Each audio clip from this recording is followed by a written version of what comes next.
হাসিনার ফাঁসি দেখা পর্যন্ত ওনাকে যেন আল্লাহ বাঁচিয়ে রাখেন ইনশাআল্লাহ।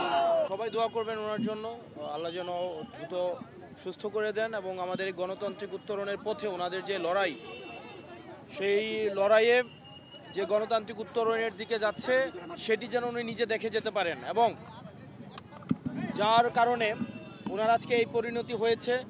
একটা ক্লিনিক্যাল একটা অপারেশনের মধ্য দিয়ে উনি গিয়েছেন, ওনাকে মেডিকেলের অত্যাচারের মধ্য দিয়ে গিয়েছেন।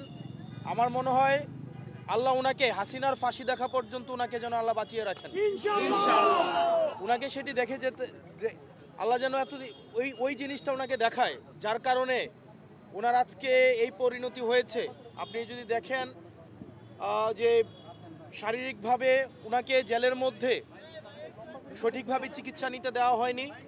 আমরা আজকে শুনেছি যদি কোনো ডাক্তার ওনাকে চিকিৎসা করতে আসতেন তখন ওই ডাক্তারকেও হয়রানি করা হতো 18 পরবর্তী সময়ে, এবং ওই ডাক্তারকেও বিভিন্ন ডাক্তারকে ভয়ভীতি দেখানো হতো ওনাকে যখন চিকিৎসা করতে আসতো।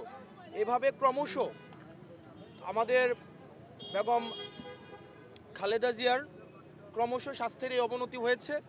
আমরা আল্লাহর কাছে দোয়া করি, সারা দেশবাসী আজকে ওনার জন্য দোয়া করছে। সারা বাংলাদেশের প্রত্যেকটা প্রান্তে প্রত্যেকটা দলের মানুষ, মতের মানুষ, ফেসিবাদ বিরোধী প্রত্যেকটা রাজনৈতিক দলের মানুষ, পৃথিবীর সবাই ওনার জন্য দোয়া করছেন। উনি যেন দ্রুত সুস্থ হয়ে ওঠেন এবং ফেসিস্ট খুনি হাসিনার ফাঁসি যেন উনি দেখে যেতে পারেন।